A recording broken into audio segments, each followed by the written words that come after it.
Véritable success story de la radio Espace Guinée, les grandes gueules, détentrices des meilleurs scores radio en Guinée, de la meilleure émission talk show, a donné le créneau horaire du départ au bureau et du retour à la maison, récoltant depuis des années consécutives le titre d'émission la plus écoutée en Guinée, toutes catégories confondues. Un grand total de plus de 5 millions d'auditeurs ont été fidèles au talk show Les GG, diffusé jour après jour sur toutes les stations du réseau Adafo Média de 9h à 10h30, un exploit qui restera longtemps dans les annales de la bande FM en Guinée. Merci de nous rejoindre dans la deuxième partie de cette émission. Vous nous regardez à la télévision depuis Kouroussa Centre. Le plaisir pour nous de vous savoir nombreux devant la lucarne joyeuse. Le même enthousiasme, on en est sûr, du côté de Sigiri et dans tout le bourré. Merci de votre fidélité. Dans un instant, nous partons du côté de Kindia pour entendre M. Abdoulaye Ba. Il est le maire sortant de Kindia. La Guinée dans l'attente de l'installation des exécutifs communaux plus de 7 mois après la tenue d'élections locales contestées par endroit par l'opposition, malgré des accords et alliances conclus ou en voie de lettres par les différents états-majors politiques selon les intérêts en jeu. Le chemin vers cette installation reste jonché de quelques pesanteurs encore.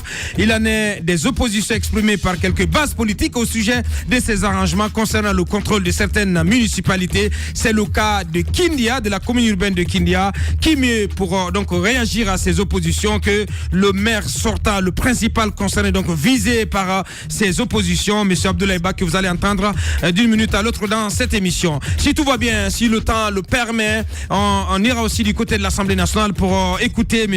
Olomouko Nkrumah, député à l'hémicycle, donc à l'Assemblée nationale, sur la baisse considérable sur le budget d'investissement de l'État, une situation qui préoccupe au sein de l'opinion guinéenne. On a écouté Mohamed Ali Kone, on a écouté Abouakar Souma. Oui, premier niveau, c'est qu'on dit en malinké Yamalabo Bakebenya. Moi, je comprends Souma quand il dit, par exemple, qu'il veut les 8 millions, peu importe où le gouvernement va prendre l'argent. Il est tout à fait. Il a raison. Il a raison. Je suis sérieux. Je n'ironise pas. Aboubakar, je suis sérieux. Il défend les syndicats, les enseignants. C'est ce qu'on lui a demandé. C'est pourquoi il est secrétaire général. C'est ce pouvoir qu'on lui a donné. Donc, s'il va. Oui, mais. C'est justement ce qu'il est en train de faire. Il défend les enseignants. Donc lorsqu'il défend les enseignants, il a le droit de dire on a réclamé ceci. Peu importe où le gouvernement va prendre. Non mais vous pensez que c'est raisonnable? Apparemment, il n'a pas. Je n'en veux pas. C'est de son point de vue. C'est de la folie, Mohamed Ali. C'est de la folie. Je suis d'accord avec lui. Je suis d'accord avec lui. Je suis d'accord parce qu'on ne lui demande pas de défendre la population. Il défend une catégorie de la population. Les enseignants. C'est ce pouvoir qu'il a. C'est justement ça. C'est ce pouvoir qu'il a. Donc s'il défend pas la population, du sort du peuple.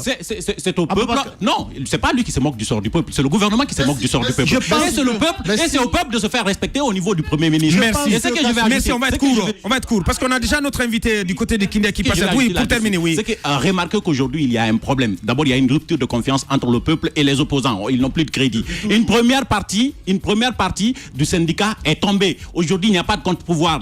Les forces sociales, c'est la plus grande honte nationale de ces derniers. Oui, je le dis parce que je sais c'est quoi corruption directement et sur les jeunes. Non. Vous avez vu ça existe. Aujourd'hui, on a l'impression qu'il n'existe que Aboubakar Souma pour résister face au gouvernement. C'est le dernier rempart, on a l'impression. Bien, merci. Allez-y, Bassé. On doit beaucoup faire attention parce qu'aujourd'hui, vous le savez très bien que... c'est pas une mise en garde, j'espère. S'il vous plaît, il doit beaucoup faire attention parce que je pense qu'il est en train, à mon avis, de s'éloigner de ses objectifs. Ses sorties aujourd'hui, moi, à mon avis, ne me rassure pas. Quand il dit que...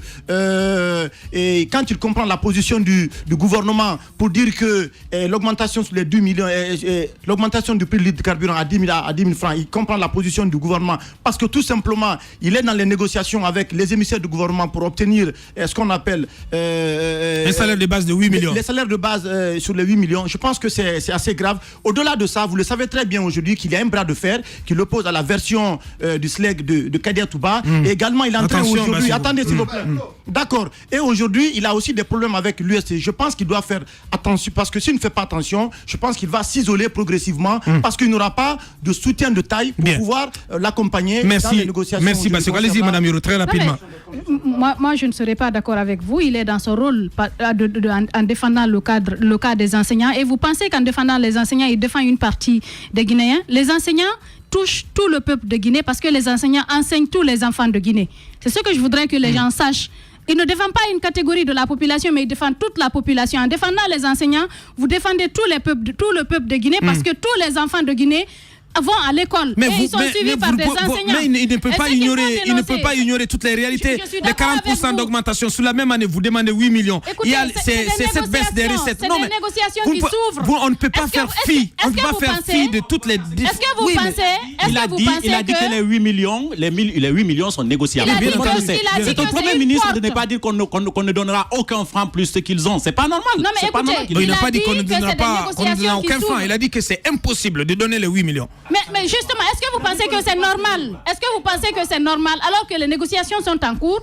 Vous sortez par voie de presse, vous court-circuitez toute l'équipe que vous avez envoyée pour négocier pour dire que nous ne donnerons rien. Bien. Les négociations ne se passent pas comme ça. C'est une porte qui est ouverte. Il n'est pas dit forcément qu'ils vont tout obtenir. Il peut y avoir des promesses échelonnées peut-être sur plusieurs années. Donc après. vous comprenez la position d'Abakar Souma. Merci. Simplement. Allez-y Antoine, en 30 secondes s'il te plaît. Rapidement, dit peut-être à Abakar Souma, c'est un conseil. Lorsqu'on sait que dans ces communications, généralement, on dit des choses qui parfois peuvent nous rattraper, c'est important de se taire parce que souvent, dans ces communications, Abakar Souma, il passe largement à côté et ce n'est pas bien. Récemment, au commissariat central de Ratoma, lorsqu'il s'est mis à défendre Amara Sandoubia, qui, je le rappelle, a été de ceux-là qui ont été qualifiés de traîtres lorsqu'il a mis sur la place publique l'enregistrement au sujet de Abakar Souma. Celui-ci se retrouve porte-parole du SLEG et on le cite dans une affaire de substitution de candidat. À mon avis, Abakar Souma, son rôle n'est pas de défendre une telle personne, c'est de faire en sorte que la justice se fasse et qu'on ne se mette pas à défendre. Il dit que c'est une pratique courante dans les écoles. Ce n'est pas de cette façon qu'il doit se défendre. Bien. Parce que pour le cas du carburant, je l'ai dit encore une fois, c'est égoïste de sa part de dire qu'on peut augmenter le carburant à 10 000 parce que eux, enseignants, obtiendront 8 millions de francs guinéens comme salaire et le cireur de chaussures qui se trouve je ne sais où, le paysan, de quoi il bénéficie concrètement. À présent, direction Kindia, d'où nous avons en direct M. Abdoulaye Ba. Les grandes gueules. Bonjour, docteur Ba. Bonjour, monsieur Ba. Oui, bonjour, cher frère. Bienvenue dans les grandes gueules. Moi, je veux vous poser une question bien simple. Comment est-ce que l'on se sent lorsque son nom est comme ça sur les langues et lorsque le premier imam de la mosquée de Kindia estime que vous n'êtes pas natif d'une région, de la région et que à ce titre vous ne pouvez pas être maire et que le Kontigui de la Basse-Côte dit la Basse-Côte appartient au Soussou, au Baga, au Landouma et au Mériforé. Comment vous sentez-vous ce matin, Abdoulaye Ba? Je me sens parfaitement bien, je suis à l'aise dans la mesure où je ne me sens pas responsable d'aucune infraction relative à nos lois nationales. Ce qui s'est passé, le monde entier en a eu écho et je pense que le monde entier aussi a pu, n'est-ce pas, apporter l'opinion y afférente.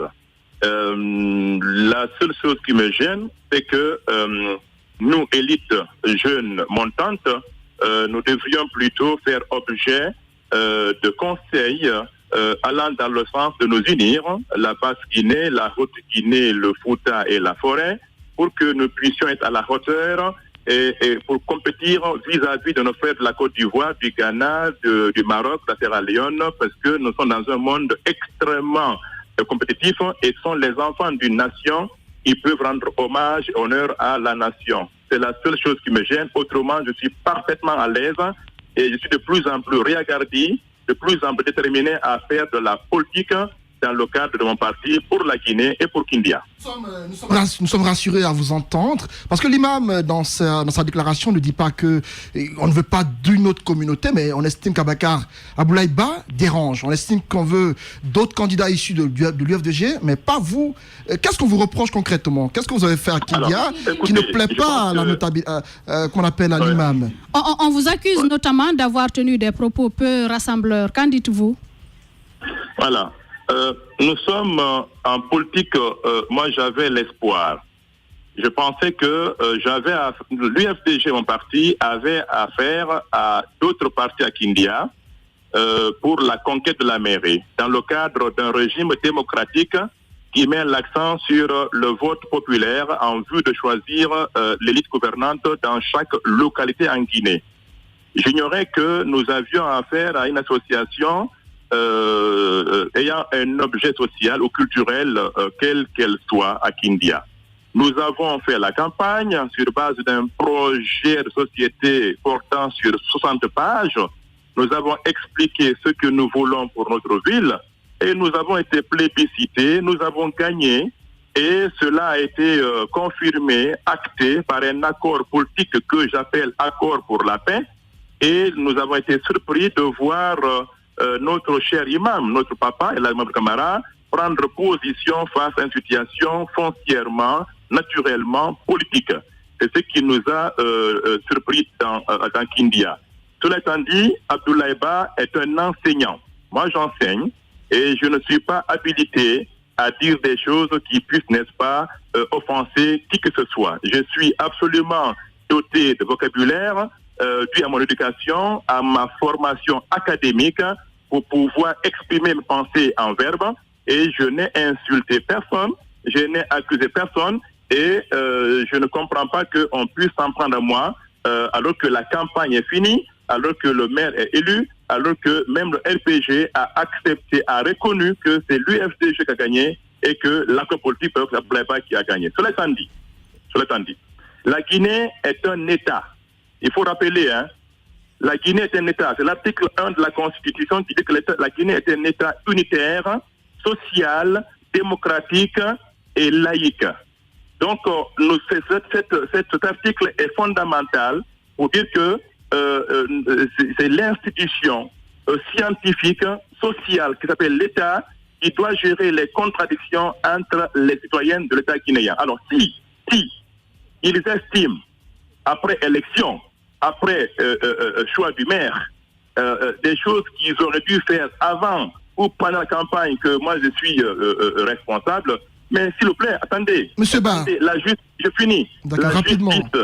La justice de la Guinée existe pour pouvoir, n'est-ce pas, recevoir toute accusation concernant un citoyen en Guinée.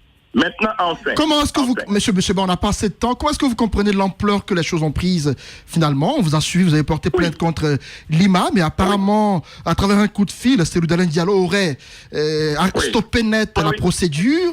Vous appelez l'imam papa et derrière cela, vous portez plainte contre le papa. On ne comprend pas. Oui, attendez, moi j'explique. Entre moi et notre imam, il n'y avait aucun problème. Si vous avez suivi mon explication, nous avons tous été surpris à Kindia de voir notre imam prendre la défense du parti politique adverse qui a été laminé dans les urnes. Tout part de là. Une association de la forêt n'a pas à prendre la défense du RDIC qui a perdu à Lola. Une association sociale à l'AB ou à Mamoun n'a pas à prendre la défense de NFT ou l'UDG qui a perdu à Mamoun ou bien à l'AB ou bien à Cancan. C'est clair. Nous partons, n'est-ce pas, de la cause qui a créé le problème. Moi, je vous dis que El Hadj Mahmoud, jusqu'à la veille des élections, il n'y avait rien entre nous. J'ai été surpris et étonné d'entendre ce qu'ils ont dit et la bande en fait foi. Une bande de 51 minutes 26 secondes en date du 16 août, jeudi 2018. Maintenant, comme je vous dis, la Guinée est un État. Et si vous voulez encore, la Guinée est un État de droit. Ça signifie quoi? La question, M. Ba, comment vous avez finalement, vous en êtes arrivé à vous rétracter après avoir voulu rester en justice contre l'imam? Justement, j'en arrive là. Puisque la Guinée est un État de droit, ça signifie que toutes les contradictions entre les nationaux doivent être réglées devant les juridictions nationales. Sur base des articles préalablement établis, j'ai écouté la bande, j'ai lu les articles sur Internet, j'ai constitué un dossier, j'ai vu qu'il y a une violation de l'article 1 de la Constitution, l'article 4 de la Constitution qui interdit le régionalisme, l'ethnocentrisme, le racisme, la xénophobie et l'article 313 du Code pénal. Et qu'il fallait absolument que je fasse appel à la justice de mon pays pour que de pareils propos dangereux pour le fondement de la Guinée ne puissent pas tomber dans les oreilles des enfants qui grandissent et qui remettent en cause la Guinée. Voilà. Alors, mais pourquoi finalement vous avez retiré votre plainte ou vous avez arrêté la machine judiciaire? Merci. Merci. J'ai expliqué. J'ai été saisi par 3 catégories de personnes qui m'ont demandé expressément de bien vouloir retirer la plainte. Je l'ai expliqué sur beaucoup de sites. Lesquels? La première parmi elles, c'est mon président Elhadj Dalen Diallo. Il m'a dit, retire la plainte, l'affaire là dépasse ta personne. C'est la Guinée qui est touchée dans ces fondements. Deuxième catégorie de personnes, ce sont les notables de la forêt de la Guinée, de la Haute-Guinée à Kindia et les sous-sous de Kindia et les Peuls. Ils m'ont demandé de bien vouloir retirer la plainte et que les notables vont œuvrer pour que de pareils propos ne tombent pas sur la place publique et que les enfants en fassent, n'est-ce pas, des exemples. Et puis enfin, mon parti, Fédération UFDG Kindia 1 et Kindia 2, m'ont également demandé de bien vouloir être derrière le président, derrière nos parents de Kindia Sage, et bien évidemment, Abdoulaye Ba ne tombant pas du ciel. J'appartiens à une famille politique, j'appartiens à des communautés à Kindia, j'appartiens à un parti politique. J'ai accepté naturellement de la retirer. D'accord. Alors, vous, Monsieur Abdoulaye Ba, on vous a entendu, et moi, ça m'inspire rapidement cette question-là. Vous qui voulez gouverner, gérer la mairie de Kindia, est-ce que finalement, vous n'avez pas compris que c'était une bourde politique, une erreur, que de porter devant les tribunaux une notabilité écoutée, entendue, respectée à Kindia? Non. Ce n'est pas une bourde. J'ai joint à la parole l'acte de faire. Ma plainte a été retirée et notez bien que le procureur, lui, était prêt à continuer la procédure. Ça, c'est dans leur jargon, dans leur compétence là-bas. Ce n'est pas une bourde. J'ai agi en tant que citoyen vis-à-vis des citoyens. C'est-à-dire que nul, dans un tas, nul n'est au-dessus des lois. Personne n'est censé aussi ignorer la loi dans une république. C'est fondamental. Il faut que cela soit clair. Prochainement, même si cette plainte a été, parce que cette plainte a été retirée, notez bien que en Guinée, à mon sens, les gens vont tourner la langue 7 fois avant de parler. Bien. Abdoulaye Ba, maire sortant de Kindia en direct dans cette émission. Mohamed Ali. Alors, je vous ai écouté tout à l'heure, vous avez dit que vous avez retiré votre plainte parce qu'on vous a demandé, les sous-sous, les malinqués et tout le monde. Mais en personne, j'ai interrogé le chef du parti, El Hadj Dalen Diallo, et il m'a dit, vous avez demandé à ce que le maire retire sa plainte. Il a dit non, j'ai instruit que le maire retire sa plainte parce que ça ne doit pas être entre lui et l'imam, mais c'est l'État qui devrait porter plainte contre. Dites-moi, vous avez obéi au chef de file de l'opposition ou à la communauté, aux communautés qui vous ont demandé de retirer la plainte? Bon, l'un à l'autre. Les trois, finalement. Il y a 3 raisons, mon frère, si vous m'avez écouté. J'ai d'abord obéi à mon chef hiérarchique politique. L'UFDG est un parti organisé, hiérarchisé. C'est un fondamental précisé. Nous ne sommes pas comme les autres, partis dans lesquels il y a plusieurs paroles, plusieurs versions, plusieurs chefs. Je suis soumis, n'est-ce pas, à une organisation rationnelle d'un parti politique. Et l'instant où mon patron, mon président me demande de faire quelque chose, bien, quelle que soit la forme, de toute façon, on a compris, on ne va pas se répéter, monsieur Ba, on a compris. Vous avez non seulement obéi à votre président, mais aussi vous avez voulu répondre aux sollicitations des fédérations de l'UFDG, mais aussi et aux sages de Kindia. On a deux dernières questions à vous poser. Allez-y, Basekou. Abdoulaye Ba, c'est une frange importante de la population réunie autour de l'imam de Kindia même qui vous conteste, même si le chef de file de l'opposition a réitéré sa confiance en votre personne de diriger la mairie de Kindia. Et les vrais défis aujourd'hui qui s'imposent à vous, comment vous allez réussir dans un avenir proche à rassembler toutes ces forces autour de vous pour faire face aux vrais défis de développement en ce qui concerne la mairie de Kindia? Une très bonne question qui porte sur les perspectives. D'abord, je rappelle, s'il vous plaît, que à Kindia, il n'y a pas plus de 20 ou 30 personnes, n'est-ce pas, qui contestent l'élection d'Abdoulaye Ba. J'ai gagné ici, l'UFDG avec mon parti, j'ai raflé 22 143 voix, s'il vous plaît. Et le RPG en a eu 12 000. Donc nous avons UFDG à Kindia 22 conseillers sur 41 conseillers que compte cette mairie urbaine. Et le RPG en a eu difficilement 12 000. Donc, Ça, c'est un. Deuxièmement, je vous dis très bien que ce qu'on n'a pas dit avant la campagne, pendant la campagne, contre l'adversaire ne se dira plus après la campagne d'élection. Il faut attendre 2023 ou 2024 pour pouvoir maintenant attaquer Abdoulaye-Ba. Ça, c'est fondamental. Hein? Bien. Troisièmement, maintenant mes perspectives. Maintenant, voici maintenant juste dans le postulat et dans la posture du maire élu de Kindia.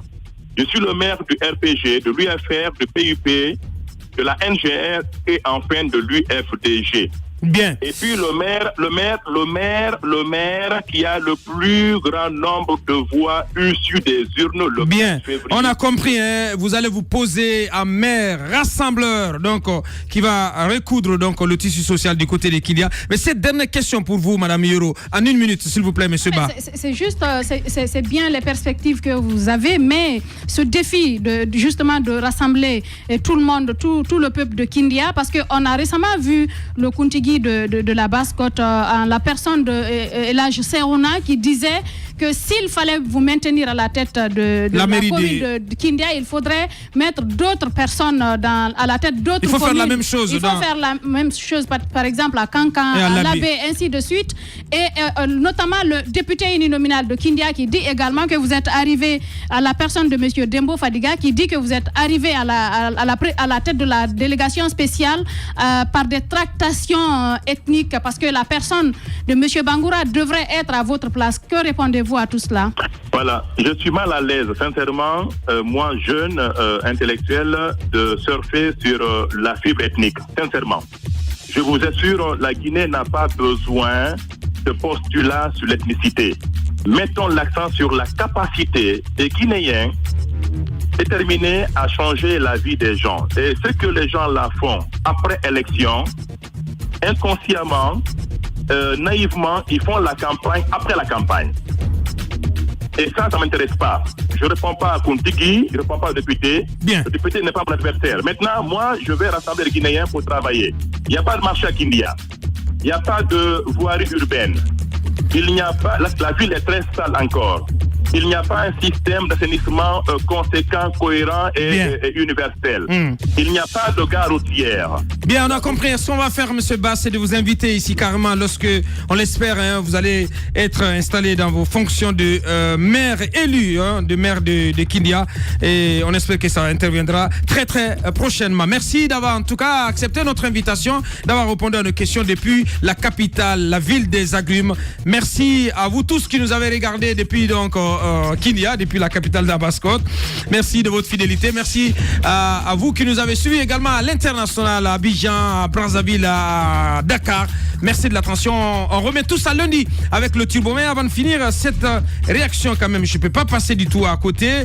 Franchement, Aboubacar Souma n'est pas sérieux. Il faut que les parents d'élèves soient plus responsables. Il vient de cracher le morceau. Les médias doivent cesser de lui donner la parole. L'éducation n'est pas sa propriété privée. Tout son rêve, c'est de voir le pays sombrer. Donc, c'est un auditeur qui nous envoie ce message. Le BPN du RPG Arc-en-Ciel demande à tous ses militants et cadres de ne pas faire obstacle aux accords politiques. Décision prise hier à la réunion hebdomadaire. C'est une affaire politique. Donc, c'est aussi une très bonne démarche de la part du parti au pouvoir. Merci à tout un chacun de vous. Merci à notre équipe de réalisation. Mamoudou Kondé du côté de la télé.